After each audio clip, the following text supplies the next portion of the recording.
o ministro menciona a questão de takuren na APB também não tarabia para motivo que não akita e mentoruur voor die rooster para motivo na avisa que o ministro não quer pagar takuur mais.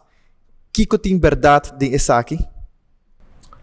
Lo que nos avisa o maestro, su core business está em verdade duna enseñanza.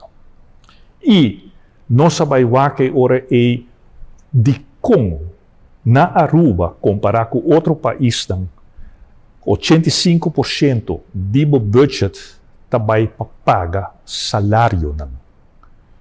Mientras que o promédio internacional está 75%. E se sigue o trend aí, por mais vira 90%, depois não está sobra nada, para fazer nada de ensinança, sino solamente paga salário. Então, pensei, ora, não sabe back bisa não. Van na lo que é core business de maestro, e ta pensei, ora, não sabe bisa não.